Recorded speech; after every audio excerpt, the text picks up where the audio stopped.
Welcome to Pages and Pods.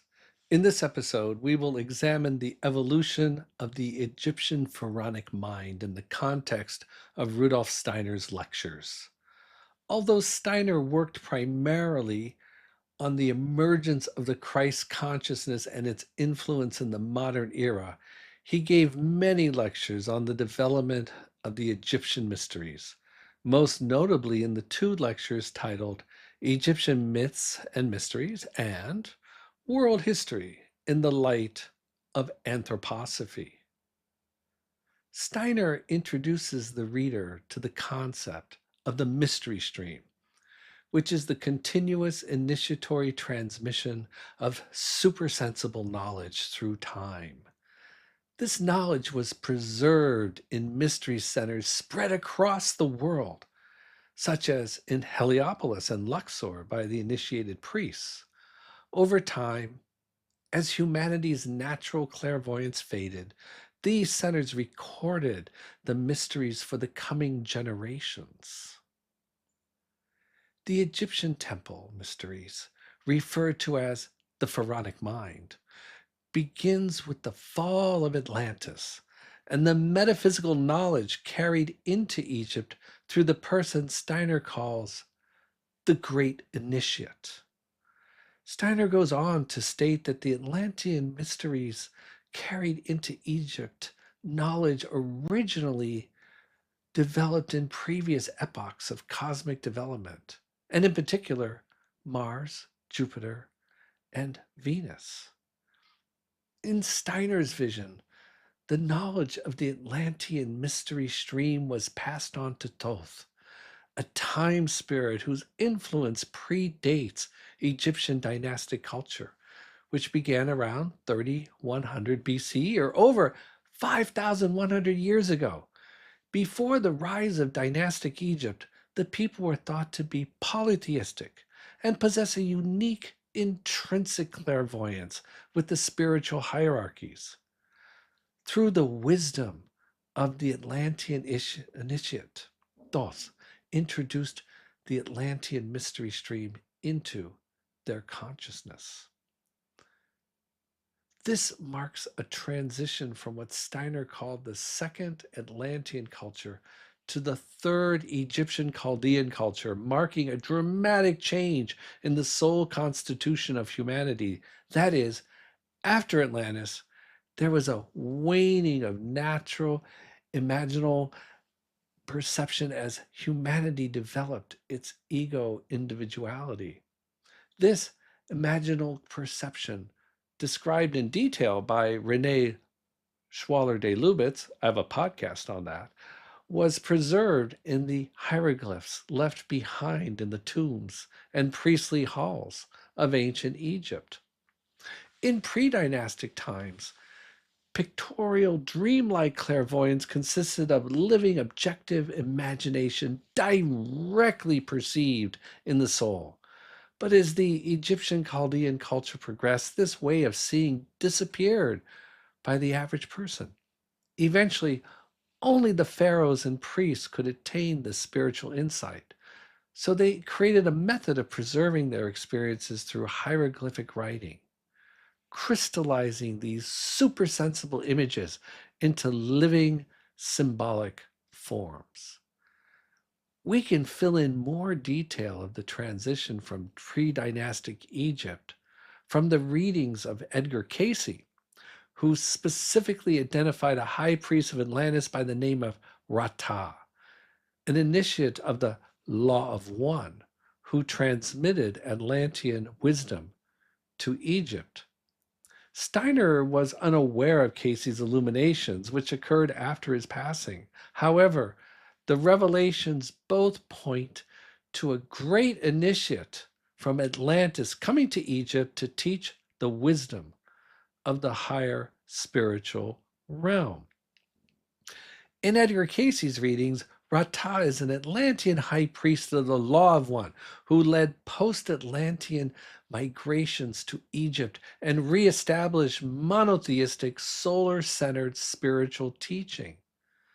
Through the spiritual science used by Steiner and Cayce, we can trace the mystery stream of spiritual knowledge through the planetary spheres into Atlantis, and from there carried into pre-dynastic Egypt and transforming into the pharaonic relationship with Ra, the sun god. Steiner explains that the early dynastic concept of the sun god Ra was monotheistic. The Egyptian pharaohs and priests' relationship with Ra was experienced through a solar spiritual being, perceived through instinctual clairvoyance, and brought into the mind as lived experience. Similarly, Edgar Cayce dreamt of Ra emerging as the spiritual focus of the Law of One, brought to Egypt by Rata, who inspired the worship of Ra as monotheistic divine unity, replacing the pre-dynastic belief in polytheistic natural forces. Ra was originally known to the priests of Heliopolis as a unified solar creator, experienced as instinctual clairvoyance. But this experience was progressively differentiated into a pantheon of specialized aspects of Ra. And over time, there was a fragmenting of human consciousness and the politicization of the priesthood and the pharaohs. By the end of the Middle Kingdom, which I will mark by the reign of Ahmose I, older, nature-given clairvoyance had been forgotten by the general population and was practiced exclusively in the mystery centers by the pharaohs and the initiated priesthood. Steiner lectured that in those ancient times, wisdom, the spiritual forces of inspiration in the world, was thought of as personal and concrete, not abstract. Within the context of my podcast, this period of rapid fragmentation of the mind occurred after the biblical Joseph entered Egypt. His arrival was fortuitous. Later pharaohs could not have grasped his significance. The loss of natural intuition was a cause for later pharaohs to forget the promises made to the Hebrew-speaking people. But at the time of Joseph, the pharaohs and priests of Ra at Heliopolis still had a sense of instinctual, imaginal clairvoyance. They could perceive the cosmic processes such as the movement of the sun, the seasons, and the rhythm in the Nile, and felt them directly as soul realities. To a pharaoh like Ahmose I, Ma'at represented more than an abstract goddess, but as the wholeness of unity. The interpretation and direction of Joseph fully aligned with their comprehension of Ma'at. To understand the Pharaonic mind, we must envision their perception of soul realities. For Steiner, these are objective, supersensible experiences in which inner soul forces such as feeling, willing, and imagination directly participate in the spiritual process of the cosmos. In other words, the pharaoh and priestly initiates felt enmeshed into the non-physical world they saw as they entered directly into the etheric and astral planes.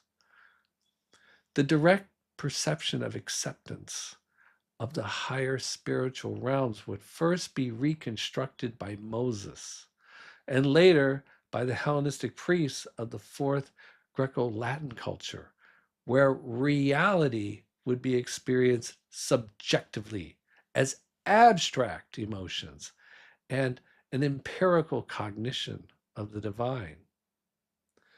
Within the framework of Rudolf Steiner, Pharaoh's encounter with Moses marks a decisive transition from inherited, imaginal clairvoyance that was attuned to the cosmic rhythm. It marks a beginning of an inwardly grounded, consciously apprehended law, which we know today as the Jewish Mosaic Law. What Moses perceived was no longer the gods acting directly through nature, but a cosmos governed by spiritual truth apprehended through lawful, waking intellect. The emerging Jewish cosmology of law and inward cognition heralded the beginning of the Fourth Greco-Latin culture. Steiner presents the Mosaic impulse as a transformative force acting on the ancient solar wisdom of Atlantis. Moses redirected the mystery stream into an ethical, metaphysical relationship with the solar being, now unseen and nameless, accessible through a cultivated spiritual cognition of mind coupled with the desire of the heart. However, this nascent spiritual understanding of the Jews was led out of Egypt. It would develop in the nation of Israel and itself spawn the religion of Christ. After Moses and Ramses, the Egyptian mystery schools would become more ritualized and drift further away from the original Atlantean stream. However, at the end of the 4th century BCE, Alexander the Great conquered Egypt and brought with him the Hellenistic understanding of the cosmos. Steiner credits Alexander the Great the cosmic mission of spreading Greek soul consciousness and intellectual clarity that would cross the ancient world. The Egyptian pharaoh was replaced in 305 BCE by the Macedonian Greek general Ptolemy I Soter. The ensuing Ptolemaic dynasty replaced the cosmic etheric concept of God with a human-centered understanding of the deities. Under Hellenistic rule, a Hermetic understanding of the cosmos enters Egypt under the name Hermes Trismegistus, a force Steiner treats as the Greek metamorphosis of the ancient Atlantean Thoth impulse. For Steiner, Hermes Trismegistus reworked the surviving Pharaonic imaginal wisdom into a Greek intellectual cosmology suited to the emerging consciousness of the fourth post-Atlantean epoch.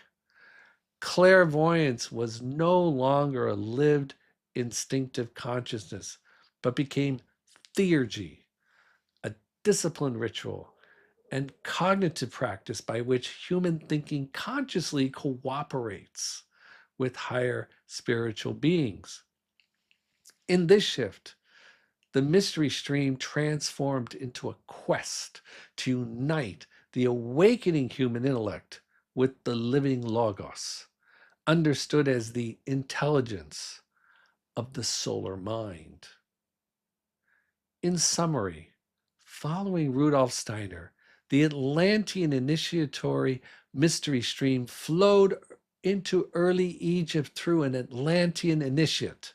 It was preserved by pharaohs and priests through pictorial, imaginal consciousness expressed in hieroglyphic wisdom. As Egyptian Chaldean clairvoyance waned, this wisdom was transformed first through Moses as revelation of lawful spiritual order, and later through Hermes Trismegistus as intellectual cosmology. Together, these streams prepare the conditions for the solar Christ impulse and the mystery of Golgotha, through which humanity's spiritual soul could mature into an angelic form. It's time for me to pitch, like, subscribe, and comment. The likes move the podcast into the YouTube algorithm and lift me out of digital obscurity. Subscribing helps the podcast become searchable. The more subscribers, the easier it is to find my podcasts. Finally, the comments. I read these, though not as quickly as I should. Be patient. I will get back. And I use the feedback to monitor the success of my study.